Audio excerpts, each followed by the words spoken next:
Di dalam konsepnya Hindu itu kan adanya kita kenal namanya istilahnya Satyam, Siwam, Sundaram. Satyam itu adalah kebaikan, Siwam itu kebenaran, dan Sundaram itu keindahan.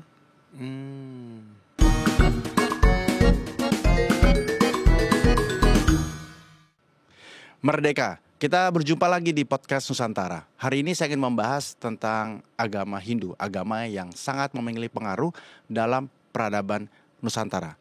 Bersama dengan kita Profesor Dr. I. Nengah Suratijaya. Selamat datang di studio, Prof. Selamat.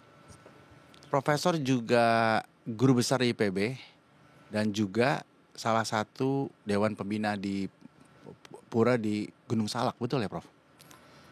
Persisnya saya adalah ketua pengurus Parahyangan Agung Jagatkarta Gunung Salak. Gunung Salak ini sebuah pura yang sangat besar sekali. Ya, bisa dikatakan demikian karena mungkin ini terbesar kedua setelah Pura Besakih ya. Kita sebutnya Pura Gunung Salak. Kita menyebutnya Parahyangan Agung Jagatkarta Gunung Salak. Jadi kita tidak menggunakan istilah pura lagi. Parahyangan Agung. Ya, karena Parahyangan Agung itu tempat dewata gitu, itu sama dengan pura gitu ya. Lebih besar dari pura kah artinya? Iya, lebih besar dari Parahyangan pura. Agung. Parahyangan Agung gitu ya. Nah, tapi Prof sudah besar di Bogor 40 tahun. Jadi kumaha damang nih jadinya. Pangestu. Prof, cerita sedikit dong tentang Galungan dan Kuningan. Iya, baik, terima kasih nih Mas Sarto ya. Jadi tentang Galungan dan Kuningan barangkali ya juga menjadi satu kesatuan sebagai upacara, sebagai hari raya yang bagaimana kita bersyukur kepada alam semesta. Karena kalau kita kita berbicara tentang hari raya Galungan dan Kuningan itu jangka waktunya memang sangat panjang. Ya, karena 25 hari sebelum Galungan itu sudah ada hari raya namanya Tumpek Wariga. Jadi benar-benar Tumpek Wariga itu adalah bagaimana kita menghormati, respek terhadap tumbuh-tumbuhan, buah-buahan yang menjadi salah satu bagian nanti dalam prosesi Galungan itu. Oke, itu Galungan. Tapi Galungan sendiri dirayakan dalam satu hari atau juga sama dalam periode tertentu juga? Galungan sendiri sesungguhnya Galungan, kemudian 10 hari berikutnya adalah Kuningan. Prosesinya itu hampir disebutnya dengan Abulan Pitung Dina, sebulan 7 hari. Kalau jumlahkan 42 hari sesungguhnya. Itu prosesnya. Jadi sangat panjang. Nah, di dalam proses Galungan Kuningan itu selain sebagai rasa syukur juga termasuk di dalamnya adalah pengendalian diri. Karena mulai dari prosesinya dari mulai bagaimana kita membersihkan secara fisik yang disebut H-6 Galungan itu sudah mulai persiapan fisiknya gitu. Baru nanti persiapan yang lain gitu ya. Jadi kalau bicara total waktu perayaan Galungan dan Kuningan termasuk sebelumnya itu total berapa bulan berarti, Prof? 42 hari lah kurang lebih. Total 40. Dari mulai Galungan sampai dengan namanya penutupan Kuningan. Jadi 32 hari setelah Kuningan itu 42 hari. Sebelum Galungan sendiri itu sudah ada H-6 sudah ada namanya Sugian Jawa itu. Sugian Jawa itu adalah pembersihan fisik. Setelah itu hari berikutnya baru penyucian diri. Sugian Bali. Hari berikutnya 3H-3 yaitu sudah namanya hari penyekeban. Nyekep itu kan meram gitu ya supaya misalnya kalau pisang yang masih mentah jadi matangkan gitu ya. Nah, secara spiritual ini maknanya adalah bagaimana mulai starting kita mengendalikan diri sebenarnya itu. Gitu. Apa bedanya sama nyepi kalau gitu? Kalau nyepi itu kan setahun sekali. Ya, itu kan amati karya, amati genip gitu ya, benar-benar total kontrol, introspeksi ke dalam kalau nyepi. Kalau ini tidak semata-mata untuk kontrol pengendalian diri saja, tapi juga bagaimana aspek yang lain seperti sosial. Ya, itu menjadi bentuk sosialnya adalah bagaimana kita simekrama. Jadi bagaimana kalau bahasa umumnya silaturahmi gitu ya, kita sebutnya simekrama gitu ya, mengundang teman, bermain, kemudian melakukan pemujaan, pengendalian diri gitu. Aspek sosialnya banyak di situ sesungguhnya kalau kita berbicara tentang galungan. Karena dari H- tadi, dari H-6, H-5, H-3, H-2, H-1, sampai hari H+1 itu semuanya ada. Ini kegiatan-kegiatannya selalu di pura. Nah, di rumah itu banyak kan. Itu justru malah di Justru kalau di Bali itu namanya galungan kuningan itu total benar. Sangat berbeda lah dengan yang umum yang terjadi di Nusantara ini. Tapi mungkin karena perkembangan budaya dan agama, di mana budaya dan agama di Bali sudah menjadi way of life-nya orang Bali. Jadi mah nggak sulit membedakan mana itu agama, mana itu budaya. Itu yang akan di Bali gitu ya. Nah, kalau bicara suasana sendiri, yang benar itu suasananya harus seperti apa, Prof? Kalau galungan dan kuningan lebih banyak kepada rasa syukur ya, rasa syukur, dan biasanya kepada oleh orang tua kita pada saat menyampaikan rasa syukur itu kita justru mengedepankan harmoni.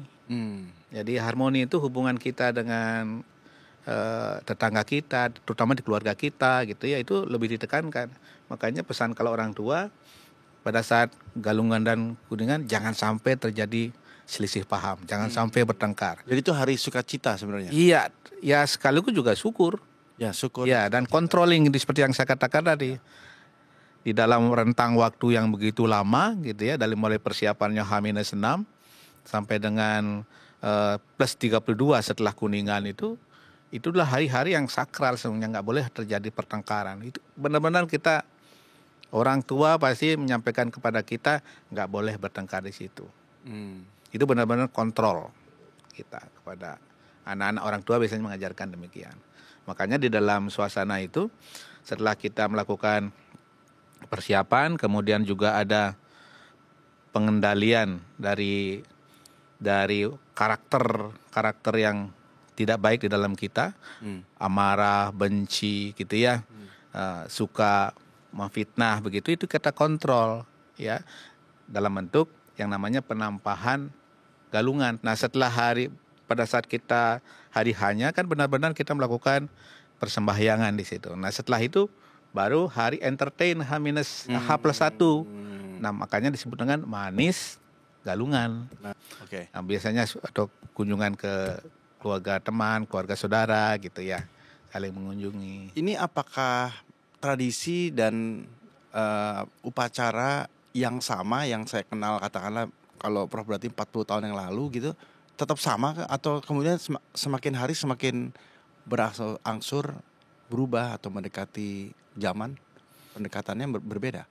Kalau spiritnya sama menurut saya. Kalau spiritnya saya kira sama. Hanya saja barangkali materinya berbeda. Ada juga sesajen yang disajikan ya di sana. Ini siapa yang buat atau tujuannya untuk apa? Itu kan simbol dari rasa bersyukur kita kepada Yang Maha Kuasa. Kemudian juga simbol bagaimana kita mewujudkan bakti kita ya kepada Yang Maha Pencipta itu melalui aktivitas kita membuat sesaji. Apa isinya? Kalau dalam sloka-sloka Hindu itu isinya sederhana sesungguhnya, ya. Puspam, patram, palam, toyam. Apa itu, Bro? Bunga. Puspam, bunga. Puspam, palam, buah. Palam, buah. Patram, dupa. Patram, dupa. Nah, kemudian toyam itu air. Oh iya. Nah, itu juga sesungguhnya hanya komponennya itu. Hanya saja di dalam konsepnya Hindu itu kan adanya kita kenal namanya istilahnya Satyam, Siwam, Sundaram. Satyam itu adalah kebaikan, Siwam itu kebenaran, dan Sundaram itu keindahan. Saya tertarik dengan apa yang juga dipakai di sini ya. Saya lihat di kaca tadi. Kebaikan. Ya, begitu ya. Itu sebenarnya setara dengan Satyam, Siwam, Sundaram. Ya. Jadi pada saat kita melakukan prosesi keagamaan, ya harus mana yang baik, mana yang benar, dan itu harus indah gitu ya. Ya. Makanya creativity itulah mungkin menyebabkan kenapa banyak sekarang kalau Mas Sato lihat di Bali itu, ya Sekarang mungkin lebih meriah, penjornya lebih estetik sekarang, Mas. Ya. Kalau bicara kawasan di Nusantara berarti mayoritas ada di Bali, lalu ada di mana lagi, Prof? Bali, kalau Bapak Mas pernah ke Sulawesi, kedua Lampung ya. Oh, Lampung itu, Lampung Bali kedua itu, Pak. Oh, Ya, itu karena kan Lampung di Lampung Selatan gitu ya. Itu banyak itu. Dan hampir semua Lampung rasanya. Ya. Pulau Jawa. Di pulau kemudian yang ketiga mungkin yang paling banyak Jawa. Tiga, keempat itu di Sulawesi. Prof, kalau kemudian karena itu, apakah kemudian saat agama Hindu masuk ke Nusantara abad keempat ya kira-kira dari India, apakah kemudian juga masyarakat Nusantara ini mengadopsi dengan pendekatan kultur budaya setempat sehingga katakanlah ada istilah seperti Hindu Nusantara begitu? Iya, saya kira kalau kita lihat secara faktual ya, Hindu dari segi Hindu kita ya dengan Hindu yang dari asalnya India gitu ya, itu memang kan secara keseharian berbeda kalau kita lihat karena memang pada saat abad keempat katakanlah mulai dari kerajaan Kutai Kartanegara ya, jadi kan mulai masuknya historikal kan dari para pedagang itu, kemudian para pedagang membawa pengaruh itu akhirnya menjadilah agama kerajaan ya menjadi agama kerajaan berarti masyarakatnya pasti beragama Hindu kan. Makanya di Kutai Kartanegara kemudian di Jawa Barat ya ada pertama adalah namanya Salakanegara kan gitu ya, kemudian berkembang Kalingga juga Kalingga gitu kan, sampai dengan kan di situ ada Tarumanegara, ada Pajajaran kan gitu ya. Kemudian ke timur Airlangga, kemudian Majapahit kan gitu ya, sampai akhirnya dia transisi ke Bali. Hindu ya Kaharingan itu berbeda juga. Tapi spiritnya tetap sama. Mantramnya sama. Oh, mantramnya sama. Mantramnya sama, tapi yang membedakan adalah bagaimana seni suaranya yang berbeda. Jadi kalau kita dengarkan kan ibu dari mantram, doa di Bali kan namanya, orang Hindu itu kan namanya Gayatri Mantram. Yang ada di Jawa beda, yang gaya orang Bali juga beda, gitu ya. Yang ada di Dayak juga berbeda. Jadi yang sama itu tatwanya. Kalau di Hindu kan dasar agamanya ada 3, tatwa, susila, upakara. Yang beda upakaranya saja, kesehariannya saja. Sesuai dengan kultur budaya masing-masing. Betul, itu namanya yang sinkretisme itu. Makanya kenapa agama Hindu itu ya diterima oleh masyarakat karena mengadop budaya lokal, benar-benar sinkretismenya ada. Gitu. Bagaimana budaya yang dipengaruhi oleh agama Hindu kemudian berangsur-angsur juga menerima agama yang lain? Itulah barangkali salah satu kelebihan dari Hindu itu sendiri ya. Dia tidak akan pernah langsung membangun konflik gitu, tapi justru bagaimana toleransi itu dibangun. Ya kalau kita lihat ke timur juga zamannya Airlangga termasuk Hindu Budanya itu berdampingan gitu ya. Kalau kita berbicara toleransi di Bali tidak sepenuhnya Hindu itu seperti yang sekarang dominan, tidak, Pak. Jadi namanya Bali Aga itu Bali yang sebelum Majapahit Airlangga ada. Dan bahkan mungkin kalau di Bali bisa Mas Arto perhatikan gitu ya, ada yang memang mengikuti prosesi seperti Hindu pada umumnya dengan melakukan kremasi, ada yang tidak. Ada yang juga melakukan nyepi, ada yang tidak. Karena dia masih menerapkan, mengimplementasikan ajaran-ajaran leluhurnya sebelum Hindu yang dari Majapahit itu masuk. Nah, sekarang kita bergeser ke Gunung Salak. Apa makna atau inti pesan dari keberadaan Parahyangan Agung tersebut? Jadi kalau kita lihat historicalnya untuk yang di Jawa, ya Bali, ya, karena memang asal usulnya dari situ gitu kan ya. Kalau Salakanegara kan pertamanya di situ. Kemudian pada zaman jaya-jayanya, ya pada abad ke-14-15 itu kan menjadikan salah satu dari rajanya kerajaan Pajajaran itu yang Prabu ya. Sri Baduga Maharaja Prabu Siliwangi ya, di mana beliau itu sebagai seorang raja bijaksana dan juga menjadikan Hindu sebagai sebagai ininya ya, sebagai agama kerajaan begitu. Iya, harusnya tidak aneh ya. Tidak aneh. Jadi makanya disitulah sentralnya. Parahyangan Agung Jakarta ini menjadi pusat Hindu, ya, pusat Hindu Nusantara, ya, setelah Bali. Dan ini menjadi yang namanya salah satu Padma Buana. Jadi Parahyangan Agung Jakarta Gunung Salak itu, kalau kita lihat peta Indonesia itu berada di Tenggara. Ya. Sejak kapan berarti telah berdiri, Prof? Ini kan kalau berdirinya gitu ya, memang itu tahun 95. Itu kan ada candi di sana, candi yang Prabu Siliwangi. Nah, di situ ya, menurut sejarah di situ adalah tempat petilasan ya Prabu Siliwangi gitu.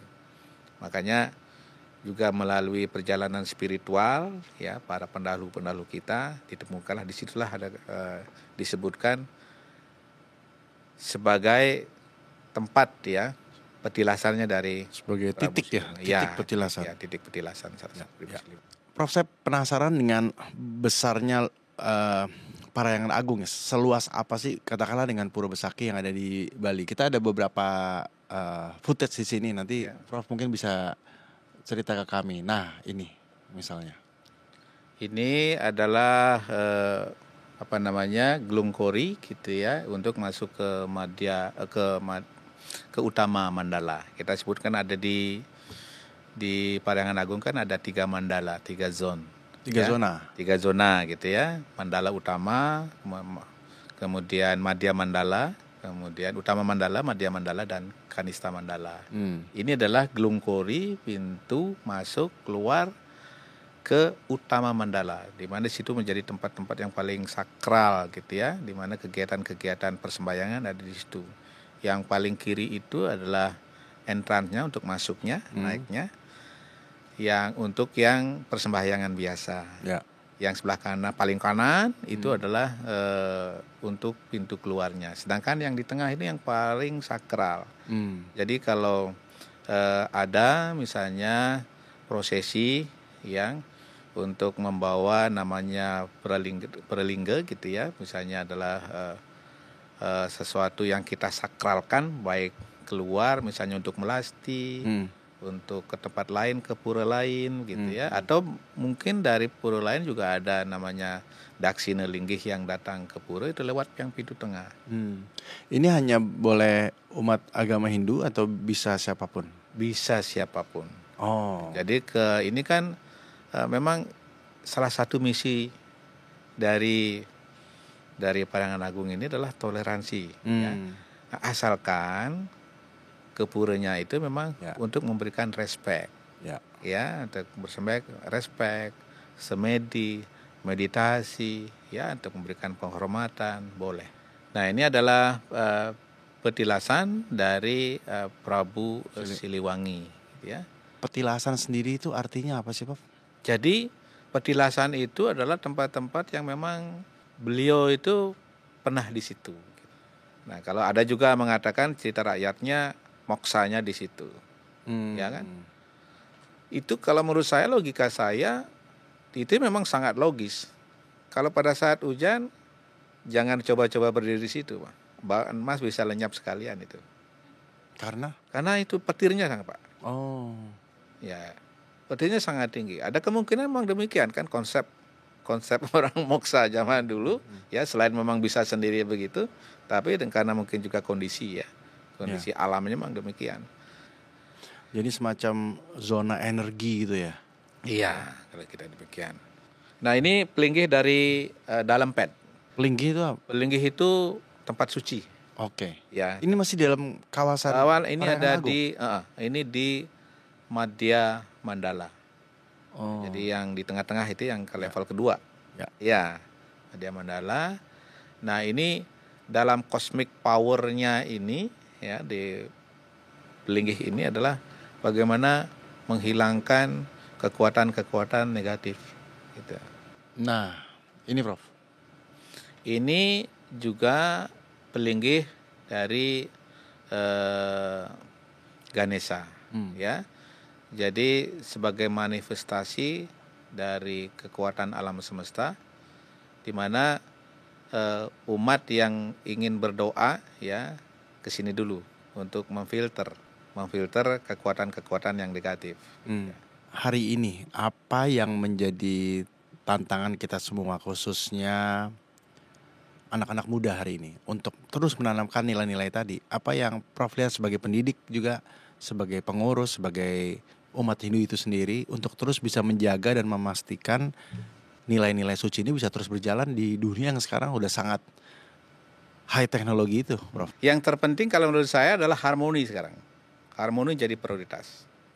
Bagaimana kita mengharmoniskan antara kita sendiri dengan lingkungan kita, itu yang terpenting. Sesungguhnya kalau kita di dalam Hindu itu kan Wasudewa Kuntubakam. Jadi semua makhluk bersaudara. Dalam ajaran Hindu juga kita mengenal Trihitakarana kan. Yang kedua sebenarnya pendidikan spiritual itu sendiri gitu ya. Jadi kan jangan sampai semata-mata kehidupan ini hanya pendidikan yang sifatnya materi. Padahal ujung-ujungnya di akhir kehidupan itu spiritual kan. Gitu ya. Makanya kalau dalam Hindu selalu menjadi slogan itu Sawidyaya Wimuktaye. Jadi yang membuat Anda terbebas itu adalah pendidikan. Istilahnya adalah dalam Hindu itu Jagadita Yaca Moksartam Jagadita Yaca Iti Dharma. Untuk mencapai pembebasan atau moksa itu yang sebutnya, tapi yang dipenuhi dulu materi. Materi kehidupan kan gitu ya. Artinya materi kehidupan itu bagaimana mencapainya? Harus di jalan dharma. Jalan kebaikan. Jalan kebenaran, kebaikan, keindahan tadi. Prof, terima kasih banyak sudah hadir dan memberikan pencerahan bagi kita semua ya. Kalau mau ke sana, ke Parahyangan Agung, itu hari apa, jam berapa, ada persyaratan khusus nggak? Parahyangan Agung ini terbuka 1 kali 24 jam dengan tujuan yang memang memberikan respect kepada ya yang kita sucikan di sana, ya. Apalagi misalnya untuk tujuan pendidikan itu diskresi kita sangat bagus, sangat terbuka. Sesungguhnya yang penting kan syaratnya adalah pakaian itu rapi, tidak terbuka gitu kan ya. Ya paling tidak lengan panjang lah gitu ya. Demikian juga kalau pakai celana gitu tidak boleh yang ketat, ada aturannya. Kita siapkan itu namanya selendang itu senteng gitu ya. Untuk mengkontrol, mengendalikan etika. Ini menjadi bagian dari pendidikan dan pembelajaran kita untuk belajar tentang harmonisasi yang ada di Indonesia. Ya. Demikian bincang-bincang kita dan semoga ini menjadi sarana untuk membuat kita semakin mencintai Nusantara dan membangun Indonesia seutuhnya. Sampai di episode berikut, Anda bisa menyaksikan tayangan ulang kami di YouTube Podcast Nusantara dan Anda juga bisa mengunduh dan menonton konten-konten inspiratif lainnya di Daai Plus. Podcast Nusantara, hidupkan cinta Indonesia.